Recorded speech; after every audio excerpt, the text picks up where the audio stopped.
أعوذ بالله من الشيطان الرجيم بسم الله الرحمن الرحيم الفاتحة أعوذ بالله من الشيطان بسم الله الرحمن الرحيم الحمد لله رب العالمين الرحمن الرحيم مالك يوم الدين إياك نعبد وإياك نستعين اهدنا الصراط المستقيم صراط الذين أنعمت عليهم غير المغضوب عليهم ولا الضالين آمين.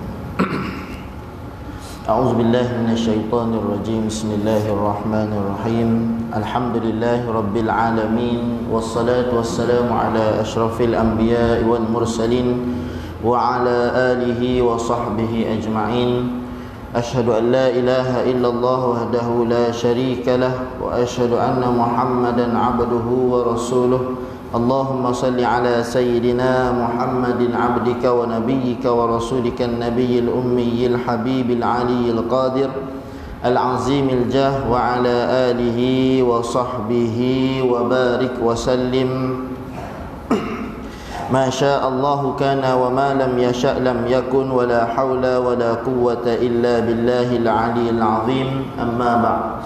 Alhamdulillah, pertama dan selamanya marilah sama-sama kita bersyukur kepada Allah Subhanahu wa taala dengan segala nikmat dan kurniaan yang Allah kurniakan kepada kita. Kita dapat berada di atas masjid yang mulia ini, di dalam majlis daripada majlis zikir, majlis mengingati Allah Subhanahu wa taala, dan mudah-mudahan keberadaan kita di atas masjid ini tidak lain dan tidak bukan untuk beribadah kepada Allah Subhanahu wa taala.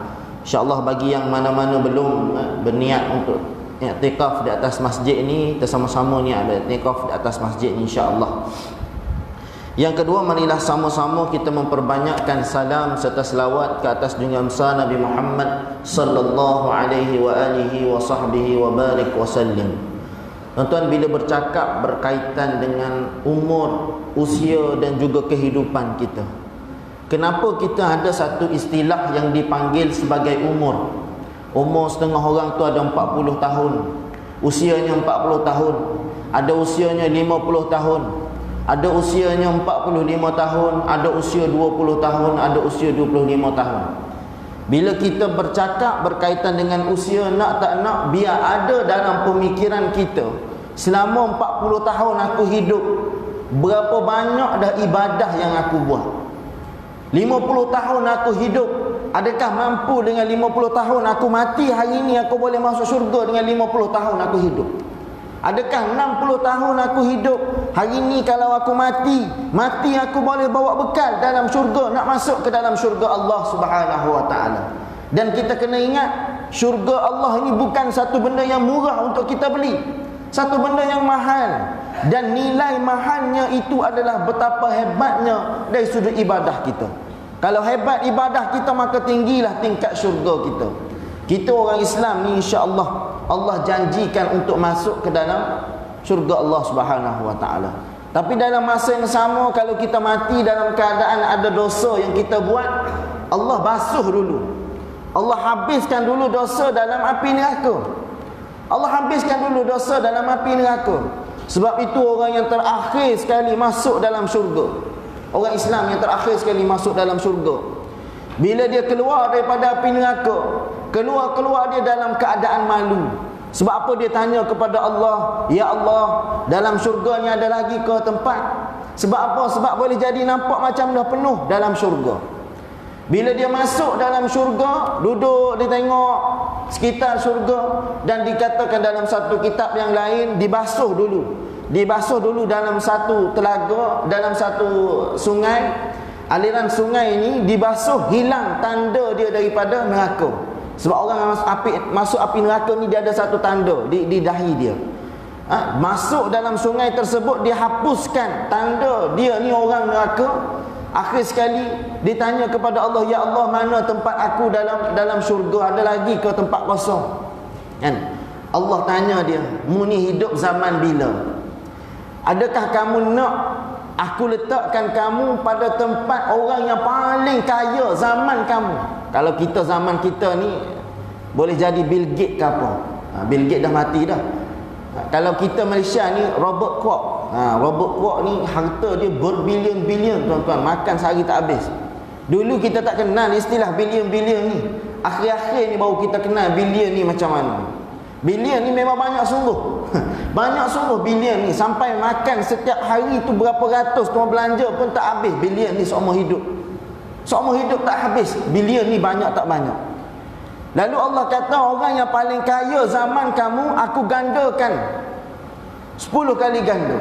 Ganda lagi, ganda lagi, ganda lagi, sampai tahap berpuluh-puluh kali ganda. Itulah tempat kamu di dalam syurga. Ni orang yang paling rendah tahap dia. Kita hari ni tengok orang paling kaya zaman kita pun tak larat nak tengok dah. Kaya dia bukan main.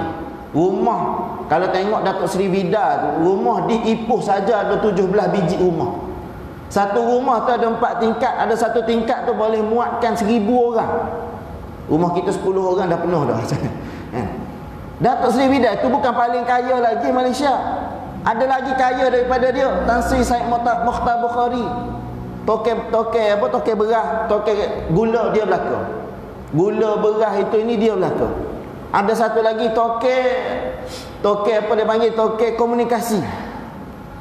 Maxis pun dia, kapal terbang pun dia, Ananda Krishnan.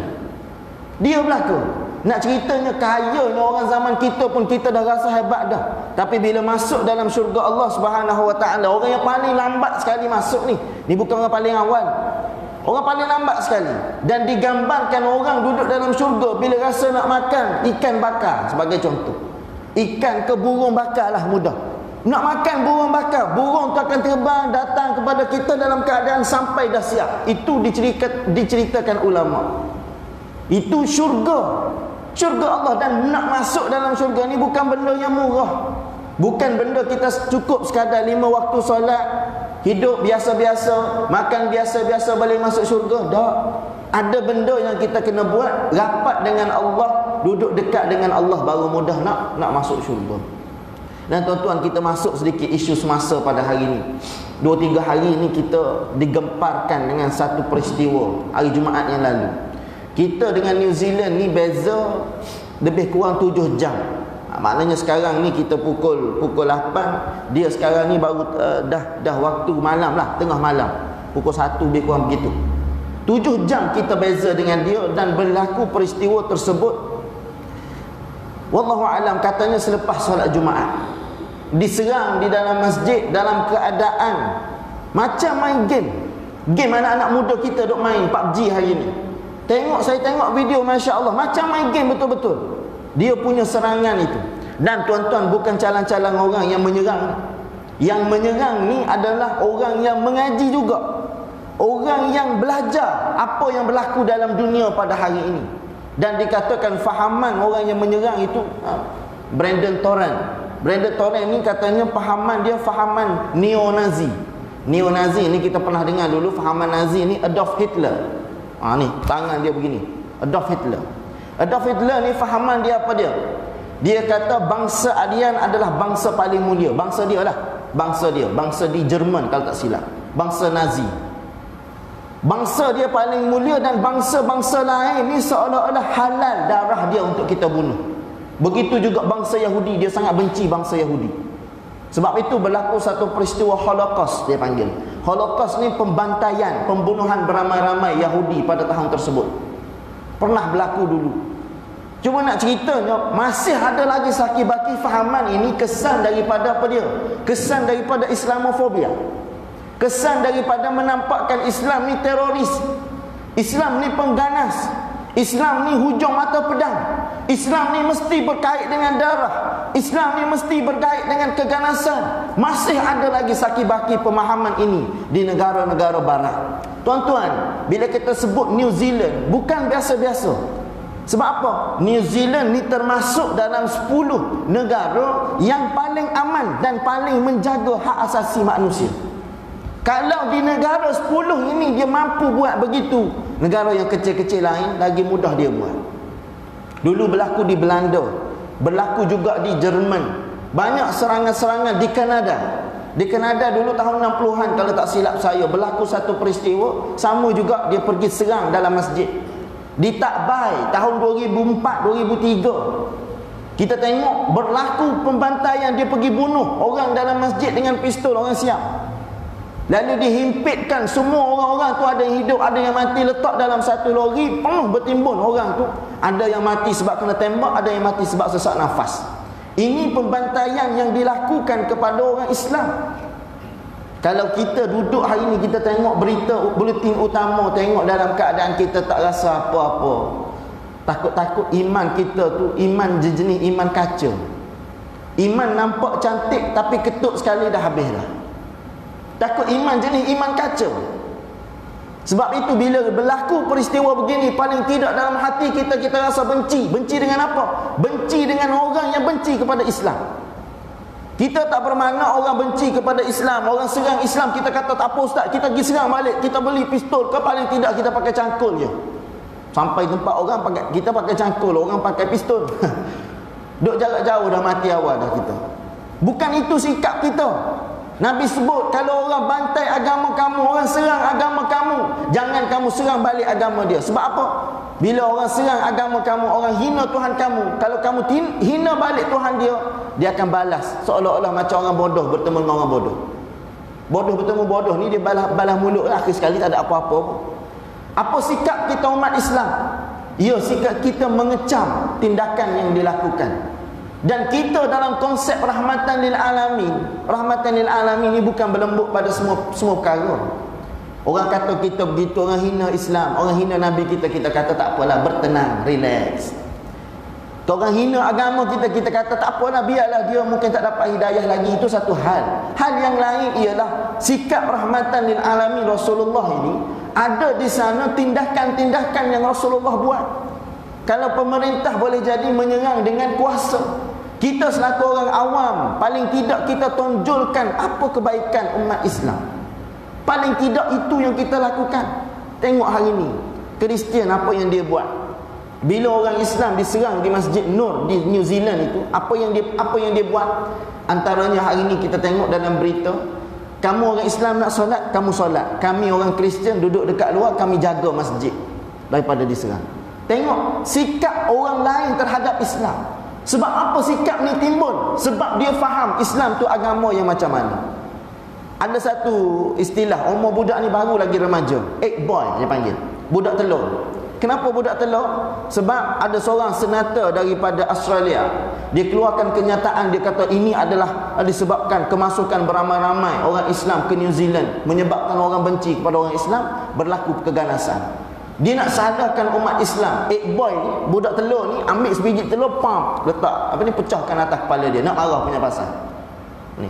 Sebab apa? Sebab orang tahu Islam itu agama yang cantik. Ini yang kita nak tunjuk kepada semua orang. Macam mana pun Islam dihina, macam mana pun Islam dikecam, kita tunjukkan Islam itu terbaik sikap dia. Islam itu terbaik. Allah sebut dalam surah Al-Hujurat, kita manusia ni diciptakan wa qabaila lita'arafu. Ada bangsa itu, ada bangsa ini. Untuk apa dia? Wa qabaila lita'arafu. Untuk kita kenal, saling kenal antara satu sama lain. Untuk saling kenal antara satu sama lain. Lalu kita yang baiknya apa dia? Kita buat, kita tunjukkan Islam ni macam mana. Kenalkan Rasulullah kepada masyarakat umum. Tunjukkan umat Islam ni umat yang terbaik. Tuan-tuan, tahun lepas 2018 ada satu anugerah, dia panggil anugerah Teachers Award. Teachers Award ni anugerah guru seluruh dunia. Anugerah guru seluruh dunia dimenangi antaranya siapa? Oleh seorang warga Palestin yang kumpulkan anak-anak yang terbiar daripada kena peperangan, dikumpulkan dalam satu kelas, dia ajar ilmu, hilang rasa resah negara dia kena serang. Dan cikgu ni, Nailah nama dia, cikgu Nailah ni dapat award, dapat anugerah peringkat antarabangsa. Ini kita nak tunjuk contoh. Islam pakai tudung dalam keadaan tutup hijab dan sebagainya, tapi Islam boleh tunjukkan yang terbaik. Dan dalam senarai itu juga ada seorang cikgu daripada Muar. 10 senarai guru terhebat dunia ni, ada seorang cikgu daripada Jalan Khalidi, sekolah apa tak? Sekolah Tamil Jalan Khalidi. Salah seorangnya orang Muar, tapi cikgu tu cikgu Tamil lah, bukan cikgu Melayu. Maknanya orang Muar tak berapa hebat lagi lah, sekolah dia je hebat. Nak cerita kepada kita, kita nak tunjukkan benda ni. Kita nak tunjukkan benda ni biar sampai orang putih, orang barat tengok, oh Islam ni bukan pengganas, Islam ni terbaik. Michael Hirschhorn, Ditulis dalam buku dia 100 orang yang berpengaruh di dalam dunia. Orang yang pertama yang dia letak adalah Rasulullah. Sebab apa Rasulullah? Sebab bagi dia Rasulullah is the savior, penyelamat kepada ummah. Mari Rasulullah dalam keadaan Parsi perangai begitu, cipta agama baru, buat undang-undang sendiri, boleh menikah dengan anak. Mari kerajaan Rom buat macam-macam, tindas rakyat dan sebagainya. Mari Rasulullah penyelamat kepada ummah. Ni yang kita nak, orang kenal Rasulullah. Sebab apa tuan-tuan? Kalau kita sebagai kawan kenal sahabat kita biasa, tapi orang kenal kita adalah musuh kita, kenal kehebatan kita, itu luar biasa. Kita sama-sama Islam ni, kita kenal sahabat kita hebat biasa. Tapi kalau musuh kita, katalah orang politik, musuh orang politik kenal orang tu dengan keadaan hebat, gerung dia daripada, maknanya dalam bidang politik, maknanya itu memang betul-betul hebat. Sebab itu Rasulullah dalam satu kitab yang lain, Branson Su ni orang British. Dia tulis satu kitab, buku nama Muhammad. Tebal buku tersebut, dan dalam buku tersebut dia cerita Muhammad ni penyelamat kepada ummah. Dia cerita Muhammad ni tokoh hebat, berpengaruh dan sebagainya. Akhir sekali apa yang berlaku? Kerajaan ambil buku dia, bakar. Sebab apa bakar? Dia kata ini buku boleh menggugat orang barat. Buku tu boleh menggugat orang barat. Akhir sekali dibakar, dibankan seluruh negara buku tersebut, tak boleh disebar ke serata dunia. Ni orang barat berpandangan tentang Rasulullah. Sebab apa? Sebab mereka kenal. Hari ni orang hina Rasulullah, orang mengganas terhadap umat Islam. Sebab apa? Sebab orang tak kenal Islam tu agama yang macam mana. Orang tak tahu agama Islam ni agama perdamaian, agama yang jaga apa dia? Jaga interaksi di antara kaum dan sebagainya lah, benda-benda begitu. Sebab tu saya nak sebut rahmatan lil alamin ni, dalam satu sudut yang sama kita tunjukkan yang terbaik. Dan kita jaga prinsip kita, jangan orang hina kita buat dirt. Orang relax, orang hina, katalah dalam kedai kopi, duk tengah minum kopi, orang hina Rasulullah, apa tindakan kita? Boleh lagi kita lawan, kan? Kita tegur dia ke apa ke, depan-depan kita kena terus tegur. Sebab apa? Ini bukan hina kita, hina Rasulullah. Katalah orang yang hina Rasulullah tu belanja air kopi kita, gugat dah sikit. Nak tegur pun dia belanja aku hari ni. Dah sebab apa? Iman kita tak kuat dah. Iman kita dalam keadaan goyah. Itu umat Islam yang kita rasa hari ni dalam keadaan kita perlu kuatkan baik. Perlu kuatkan balik. Tengok sirah-sirah Nabi sallallahu alaihi wasallam. Banyaklah kalau kita nak cerita sirah, tak habis hari ni, tak baca kitab kita hari ni. Sirah berkaitan dengan Umar bin Sa'ad sebagai contoh, seorang budak kecil mempertahankan Rasulullah. Tak percaya dia, sahabat-sahabat lain tak percaya bahawa budak ni mempertahankan Rasulullah. Allah turun ayat Quran cerita berkaitan dengan budak ni. Kisah Ka'ab bin Ashraf, perjalanan pulang daripada perang Tabuk, duk hina Rasulullah. Rasulullah dengar, Rasulullah panggil. Bila dia hina Rasulullah, dia minta maaf dengan Rasulullah dalam keadaan pegang tali kuda Rasulullah. Rasulullah buat tak irau, buat dek je, sampai terseret di atas lantai. Sebab apa dia? Hina Rasulullah sallallahu alaihi wasallam. Bukan hina yang pelik-pelik, dia duk borak sama dia je. Dia kata Rasulullah ni begini. Rasulullah dengar, panggil dia minta maaf. Rasulullah tak maafkan dia. Akhir sekali dia minta maaf macam mana? Dia pegang tali unta. Ni dalam peristiwa nak balik daripada perang Tabuk. Ada lagi seorang munafik zaman Rasulullah, hina Rasulullah. Bila didengari oleh Rasulullah, Rasulullah panggil, terus hukum pancung.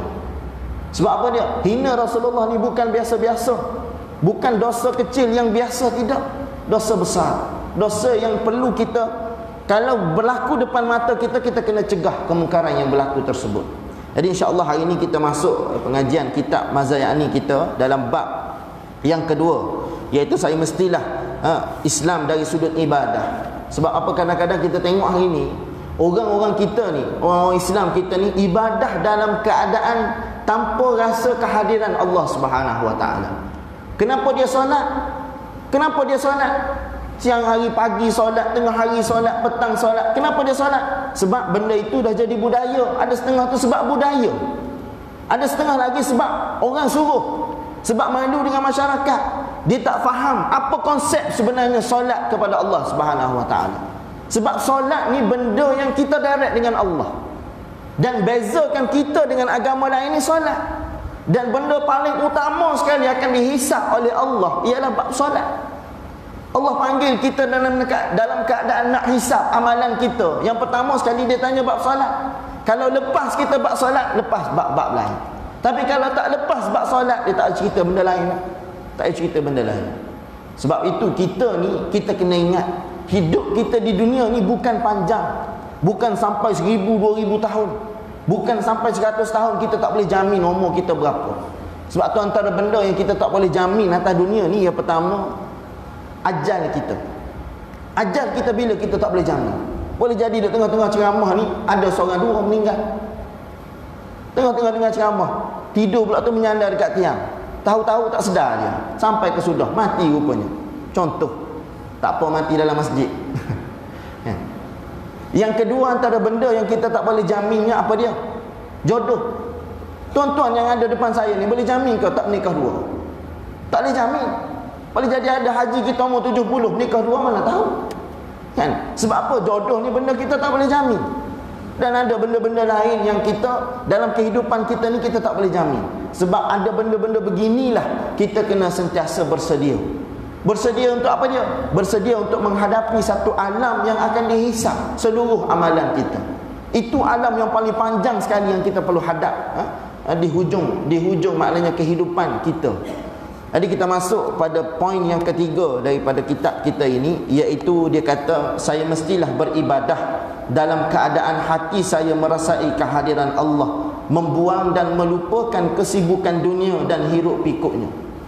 Maknanya bila kita beribadah, ulama ajar kepada kita, kita buang benda-benda dunia. Kita mari ke masjid, jangan kita duk ingat lagi urusan kita di rumah apa dia. Jangan kita duk ingat lagi urusan-urusan dunia kita. Oh, duk ingat, oh esok nak masuk barang ni, kedai kita masuk barang-barang ekspor, barang-barang import daripada luar negara. Duk ingat benda tu. Akhir sekali mari dalam solat, solat tak jadi apa-apa. Mari dalam solat dalam keadaan sebab apa dia? Sebab nak marah kepada orang sebagai contoh. Lalu dalam solat dah fikir benda dunia. Sebab itu ulama ajar kepada kita sembahyang ni urusan akhirat. Maka kamu masuk menunaikannya bererti kamu telah keluar daripada dunia. Biar seolah-olah kita begitu. Sebab tu ada satu istilah, sahabat-sahabat Nabi ni bila mari solat dia tak kenal sahabat dia sebelah siapa. Sebab apa? Sebab fokus dia kepada akhirat. Allahu Akbar, angkat takbir dalam solat, tak ingat dah benda lain. Sebab itu takbir yang pertama tu dipanggil takbiratul ihram. Takbir yang mengharamkan benda-benda lain. Takbir yang membiarkan benda-benda lain, meninggalkan perkara-perkara dunia. Sebab itu dalam bab khusyuk dalam solat kita kena belajar. Benda ni kalau tak belajar dia akan lama-lama akan hilang. Dia tak akan rasa khusyuk. Bila tak rasa khusyuk daripada awal sampai akhir, masuk benda-benda dunia tu banyak. Masuk benda-benda dunia tu banyak. Bila masuk benda dunia dalam solat, kita tak payah cerita ibadah lain. Payah nak dapat akhirat dalam ibadah lain. Payah nak dapat Allah dalam ibadat lain. Dan dinukilkan satu hadis Nabi SAW. Rasulullah sebut, la yanzurullahu ila salatin la yahdurir rajulu fiha qalbahu ma'a badanih. Allah Subhanahu wa taala tidak memandang kepada sembahyang seorang lelaki yang mengerjakan tanpa kehadiran hati beserta gerak badannya. Allah tak pandang pun kalau kita solat, kita buat ibadah dalam keadaan kita ingat dunia. Allahu Akbar, kita ingat kerja kita apa dia.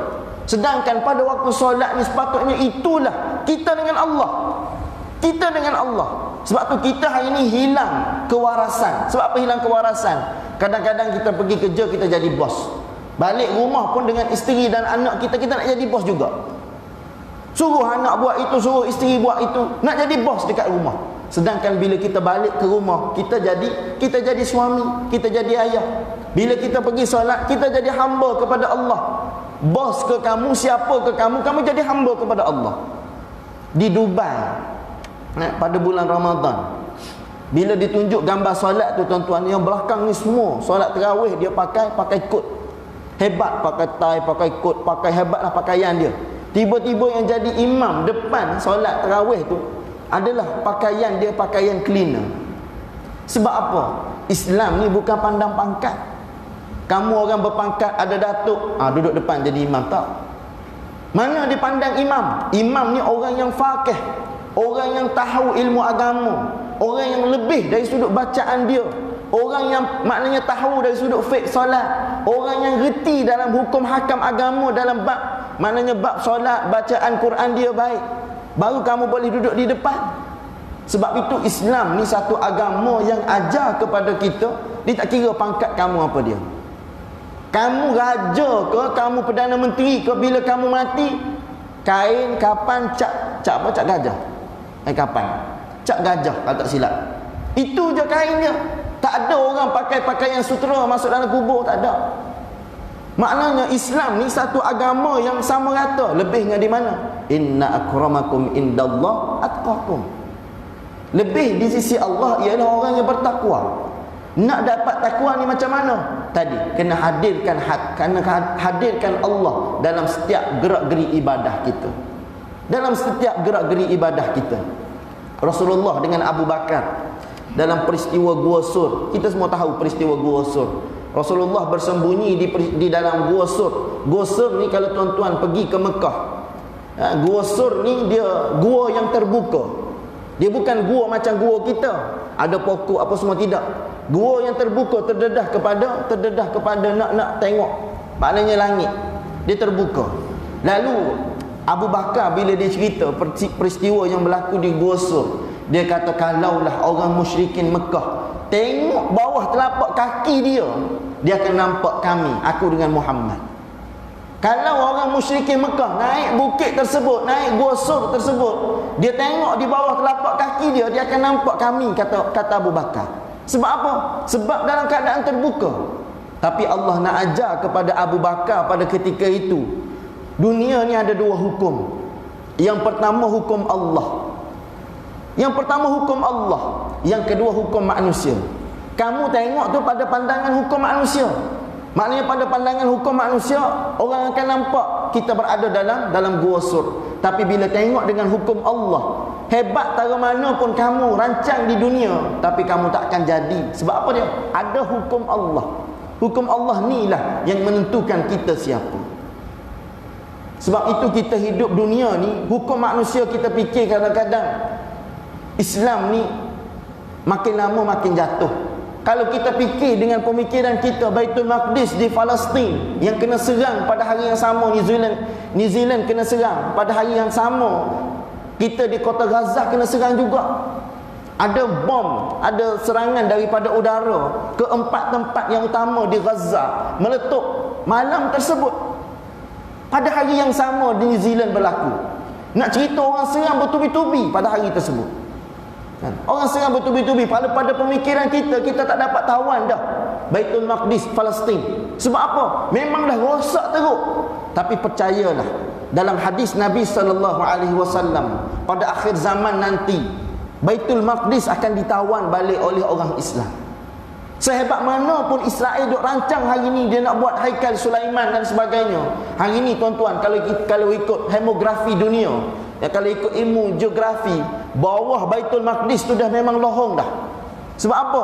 Dia gali, dia korek, dia nak buat haikal Sulaiman dia, yang dikatakan sebagai tempat ibadat orang Yahudi dulu. Kan? Tempat ibadat dia.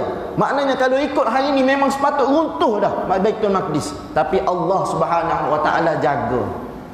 Allah SWT jaga dan Allah pelihara. Dan janji Rasulullah, satu ketika nanti Palestin akan kembali balik kepada dunia Islam. Dan bila Imam Mahdi turun, bila turunnya Nabi Isa akan kembalikan balik dunia dalam keadaan dilaksanakan hukum Allah Subhanahu Wa Taala dengan syariat Nabi Muhammad. Ini peristiwa yang akan berlaku di akhir zaman nanti. Bila kita yakin dengan janji Allah, kita akan buat kerja kerana Allah. Heliza Hilmi, dia cerita, dia berada di Syria. Syria hari ini Allah SWT, tengoklah apa yang berlaku, macam padang jarak, padang terkukuh, habis. Saya dulu antara cita-cita nak belajar di Syria. Sebab apa? Syria ni antara tempat yang subur ilmu agama dia, dan bahasa dia pun bahasa yang cantik, bahasa yang lembut, bahasa Arab yang baik.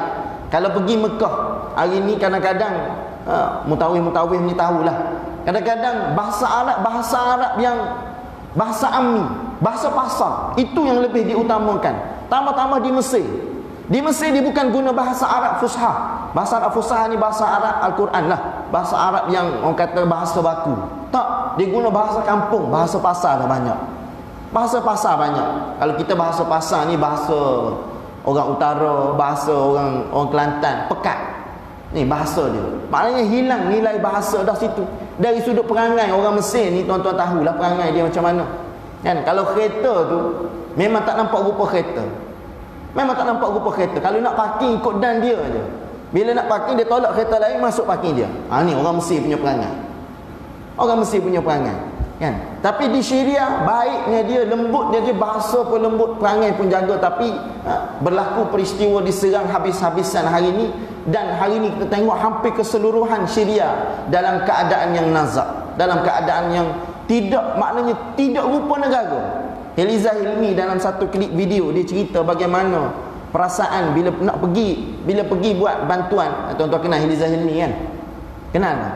Kalau tengok dalam maknanya artis yang antara artis hijrah yang hebat, hijrah dia Eliza Hilmi lah.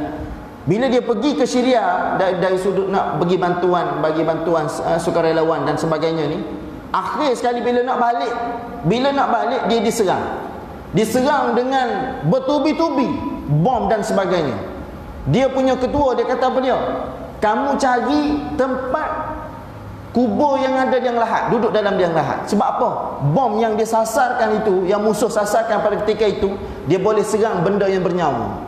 Macam kita ni di tengah bernyawa ni, dia boleh serang. Dia boleh detect kita dan dia boleh serang, boleh bom dekat dengan kita. Lalu ketua dia kata duduk dalam liang lahat. Duduk dalam liang lahat sebab apa? Dia tak boleh detect boleh jadi bawah tanah. Duduk dalam liang lahat nak mempertahankan diri punya pasal. Dan dipesan oleh ketua dia kata sebelum berlakunya ni, masing-masing hantar WhatsApp, hantar pesanan kepada mak ayah masing-masing, boleh jadi ini hari terakhir kita di sini. Sampai tahap begitu. Pegang nyawa, serang, maknanya habis-habisan nyawa sampai tahap begitu hari ni tuan-tuan. Dan dunia pada hari ni dia tak kenal dah erti kemanusiaan kalau bab perang. Dia serang bodoh begitu je. Tengok yang berlaku di New Zealand. 49 orang yang diserang tu bertubi-tubi dia ditembak. Kalau kita tengok pun tak sanggup. Ni macam main game betul-betul. Sebab tu orang yang main game ni pesanannya cukup-cukuplah main game. Cukup-cukuplah main game. Sebab apa? Kadang-kadang game ni nak ajar PUBG dan sebagainya ni, ajar dari sudut apa dia? Dari sudut pemikiran kita satu lalai lah. Yang keduanya ialah itulah kaedah sama-sama Islam yang nak dilagakan serang sama-sama kita. Dulu ada Counter Strike. CS ni permainan lama lah. Itu pun permainan tembak-tembak juga. Dalam permainan tu kawan saya kata ada satu tempat tu dia pergi nampak sejadah, digambarkan sejadah dalam permainan tu. Nak ceritanya ini antara agenda-agenda mereka nak rosakkan kita. Itu di Syria. Di negara-negara lain yang berlaku serangan-serangan ni banyak lagi tuan-tuan. Tak habis kitab kita ni. Yang seterusnya dinukilkan kata-kata ulama, dia kata apa dia? Hasan Al-Basri sebut setiap sembahyang yang tidak disertai dengan kehadiran hati, maka ia adalah lebih hampir kepada seksaan. Sebab apa? Sebab nilaian solat kita pada khusyuk. Daripada awal kita solat, mana tempat khusyuk itu yang dikira pahala. Imam Ghazali sebut khusyuk itulah tempat yang dikira pahala oleh Allah Subhanahu Wa Taala. Maknanya kalau angkat takbir kita daripada awal, boleh jadi rakaat pertama kita duduk kutuk imam, panjang betul imam baca. Masuk rakaat kedua kita kutuk masjid. Apa masjid ni tak pakai aircon ada? Contoh. Panas aku duduk tengah-tengah saf ni. Masuk rakaat yang ketiga baru nak khusyuk dalam solat. Baru nak fikir ayat apa aku baca, maksud dia apa dia, at-tahiyatul mubah, baru nak fikir. Dari sudut khusyuknya solat kita, itulah nilai pahala kita. Sebab apa? Nilai pahala ni dalam keadaan kita tinggalkan dunia, kita fikir akhirat, baru dapat pahala. Ada seorang orang Mekah. Dia ni kaya, banyak harta. Orang Mekah ni biasa lah tuan-tuan, berniaga lah apalah, banyak harta je. Dia menikah. Bila menikah dalam tempoh yang lama tak dapat anak. Bila lama dia tak dapat anak, dia pergi ke Eropah. Dia cari klinik yang paling hebat sekali, boleh berubat orang yang tak dapat anak. Berubat habis beratus-ratus ribu, tak cerita lah. Akhir sekali dibuat uji kaji di sudut, maknanya air mani dia dan sebagainya ni.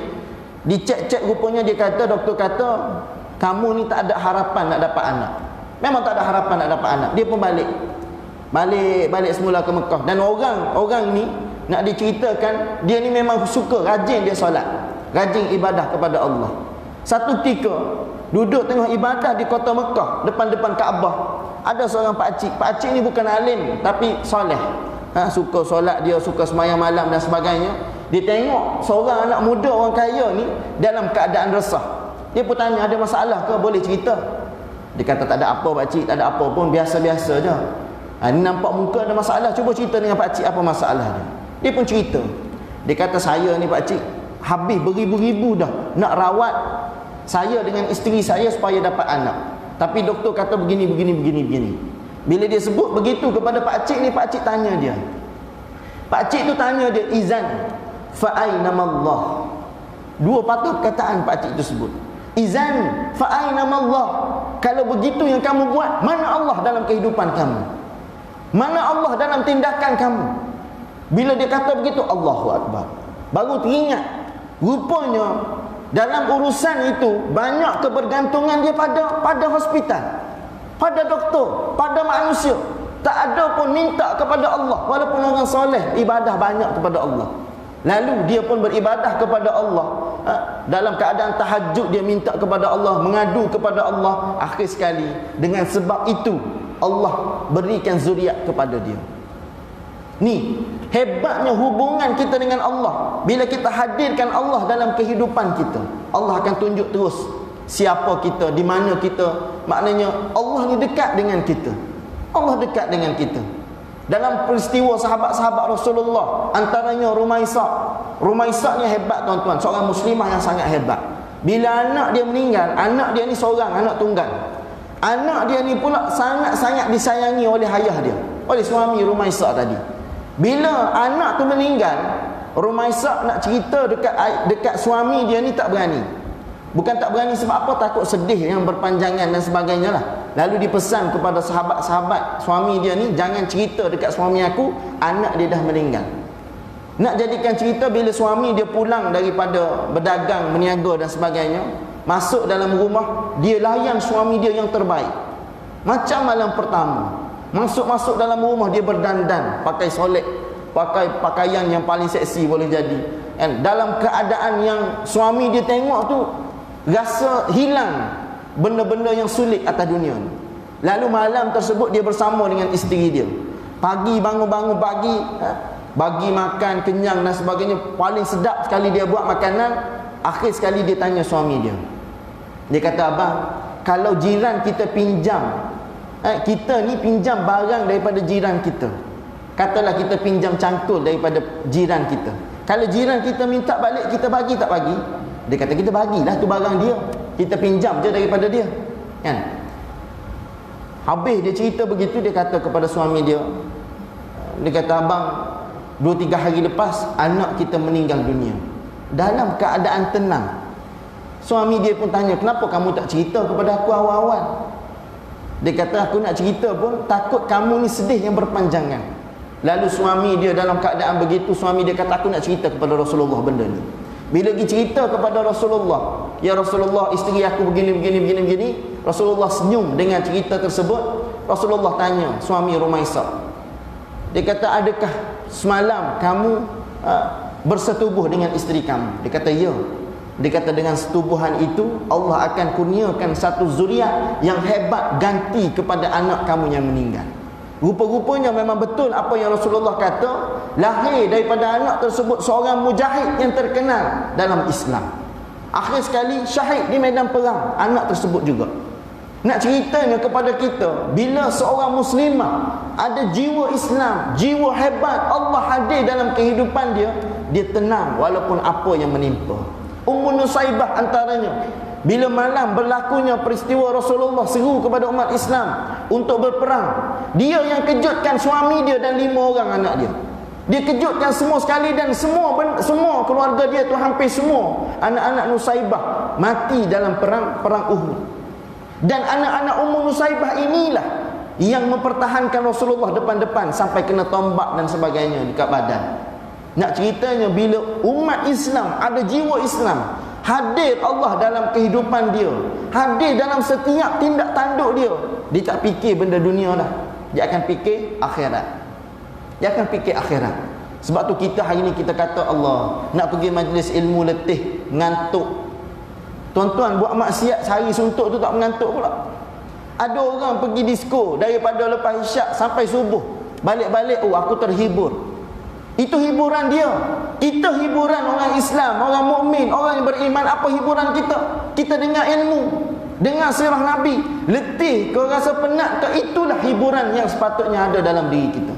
Kalau kita rasa penat nak cari ilmu, rasa letih nak menuntut ilmu, nak mengaji kitab, maknanya kita, iman kita tu masih tak berapa nak kuat, masih lagi goyah dalam keadaan kita umat Islam akhir zaman pada hari ini.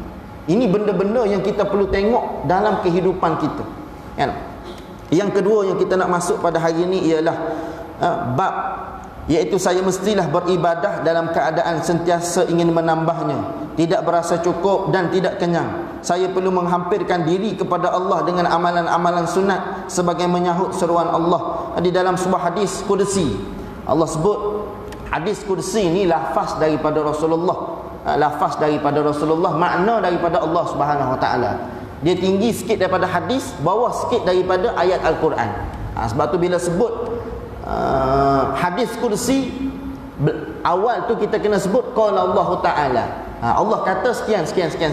Tapi keluar daripada mulut Rasulullah. Sedangkan benda itu daripada Allah Subhanahu Wa Taala.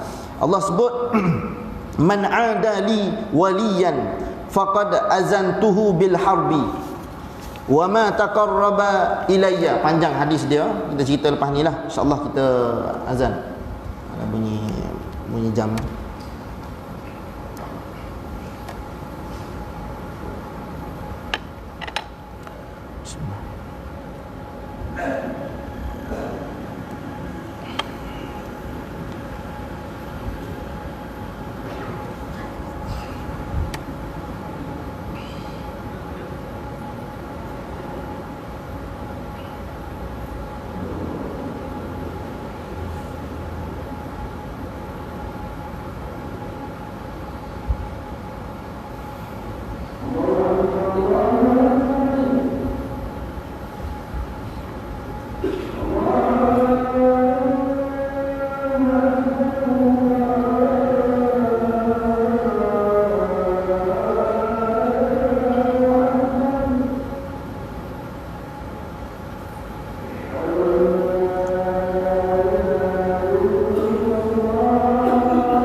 Bismillah.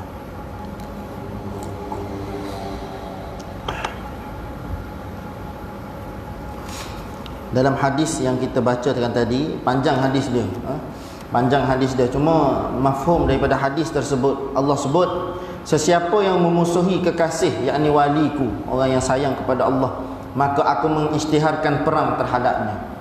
Maknanya siapa-siapa yang kita benci, kita ni benci kepada wali Allah, ulama, orang yang dekat dengan Allah, Allah kata Allah isytihar perang terhadap kita. Ayat ni ayat Quran ke hadis ke, bila Allah isytihar perang makna benda tu besar.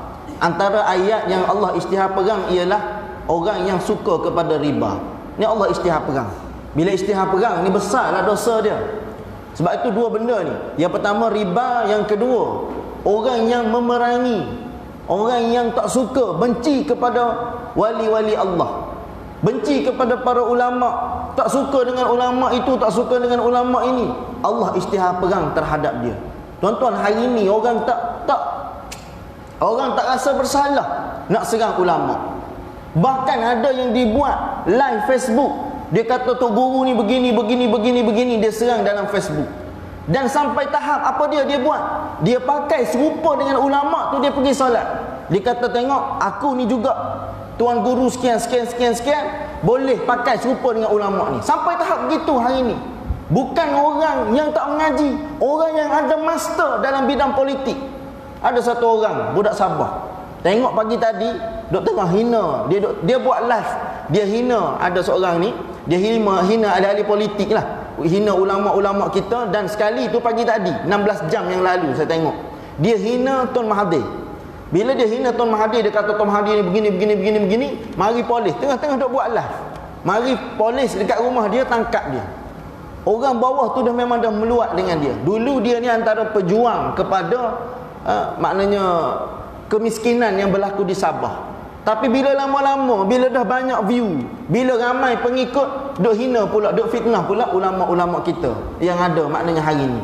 Kata ulama tu ambil riba, duit ulama ni ambil duit one pocket lah, apalah. Akhir sekali Allah tunjuk kepada dia.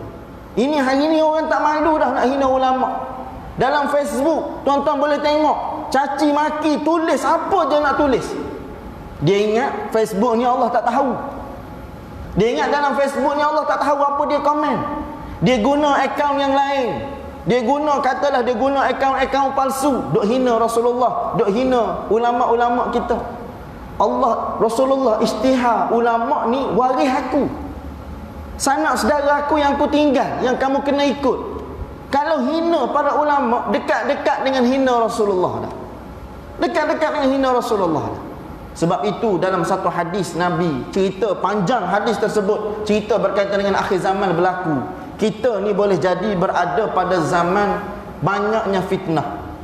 Banyaknya fitnah. Kerajaan itu zalim, kerajaan ni zalim, situ zalim, sini zalim. Bahkan zalim tu hari ni orang tak nampak rupa zalim.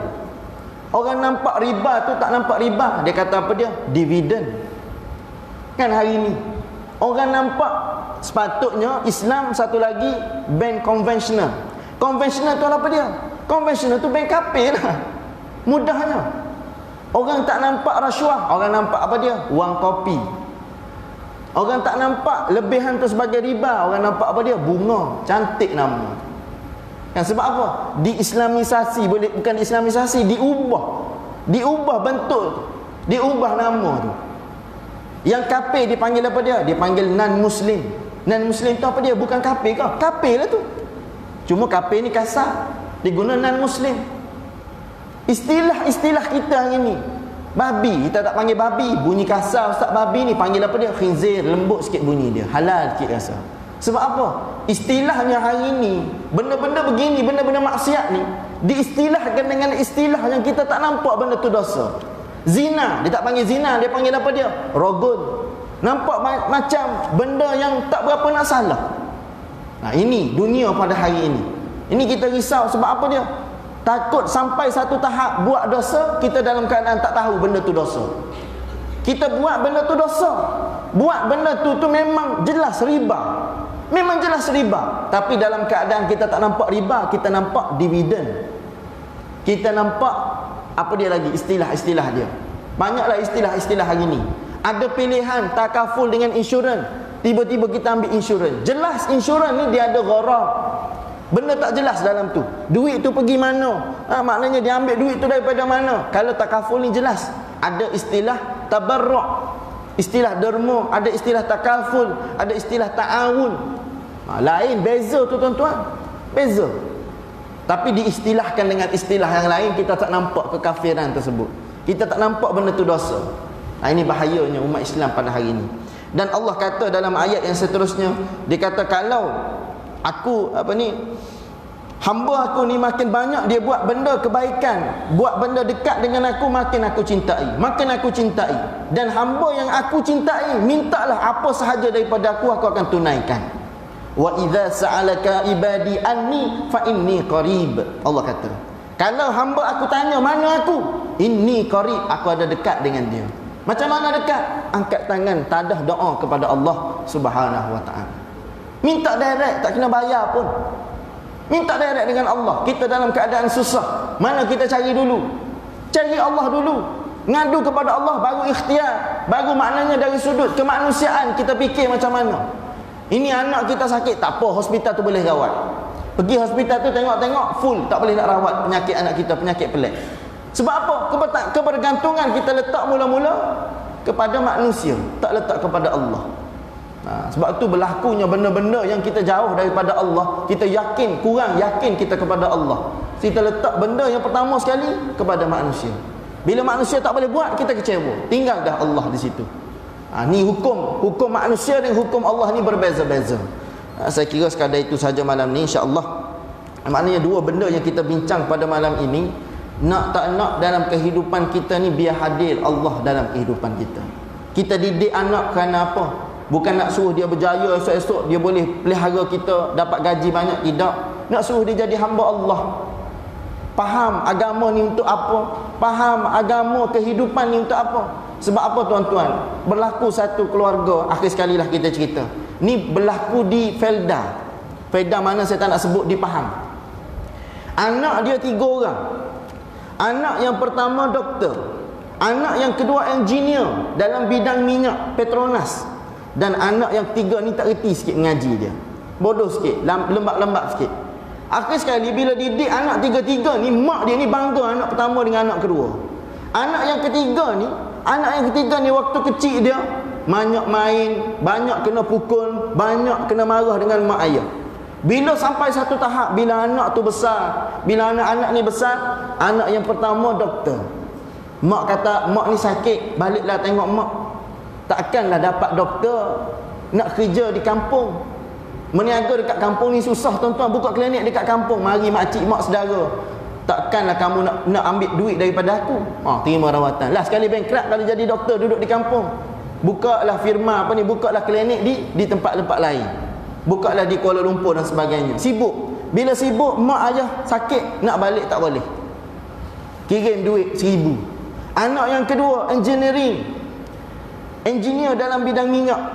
Bila mak telefon, anak mak ni sakit, tak ada orang jenguk dan sebagainya, tak dapat balik juga sebab berada di jauh di lautan. Akhir sekali kirim duit pada mak.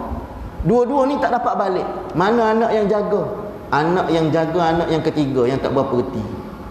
Sebab apa? Bila tak reti, kerja tak banyak, kerja kampung. Hak ni lah kita marah dulu, hak ni lah yang pelihara kita. Sebab itu bila dalam proses pendidikan anak-anak, pertama sekali kena ajar dia nak jadi hamba Allah macam mana. Bila reti hamba Allah, ada dunia pun dia akan ingat kepada Allah, buat apa yang Allah suruh. Apa dia? Jaga mak ayah. Ni benda-benda yang kita perlu fikir dan kita perlu tengok dalam kehidupan kita. Kita tengok balik, muhasabah balik anak-anak kita. Saya selalu sebut, ada ataupun tidak dalam keluarga kita pada hari ini anak yang boleh mandikan jenazah kita, anak yang boleh jadi imam solat jenazah kita, anak yang boleh turunkan kain kafan kita, turunkan kita dalam liang lahat, anak yang boleh buka muka kita dalam liang lahat, anak yang boleh baca talqin kita ketika kita meninggal. Kalau tak ada, sama-sama kita hadirkan Allah dalam kehidupan kita. Kita didik anak jadi hamba Allah, bukan hamba ilmu, hamba dunia. Ini benda-benda yang persoalan besar dalam kehidupan kita pada hari ini. Saya tinggalkan tuan-tuan dengan persoalan itu, sama-sama kita jawab, tengok keluarga kita ada ataupun tidak. Mudah-mudahan menjadi motivasi kepada kita untuk terus mengaji dan mengaji, mendidik dan mendidik anak-anak kita, insya-Allah. Wallahu alam, apa yang baik datang daripada Allah Subhanahu wa taala, yang buruk kelemahan diri saya sendiri. Apa kira kedua-duanya datang daripada Allah Subhanahu wa taala. A'udzubillahi minasyaitonirrajim. Bismillahirrahmanirrahim. Alhamdulillahi rabbil alamin, wassalatu wassalamu ala asyrafil anbiya'i wal mursalin wa ala alihi wa sahbihi ajma'in. Allahumma faqihna fid din wa 'allimna bit ta'wil. Allahumma arzuqna fahman nabiyyin wa hifdzal mursalin wa ilhamal malaikatil muqarrabin bi rahmatika ya arhamar rahimin. Rabbana atina fid dunya hasanah fil akhirati hasanah wa qina adzaban nar. Walhamdulillahi rabbil alamin. Taqabbalallah.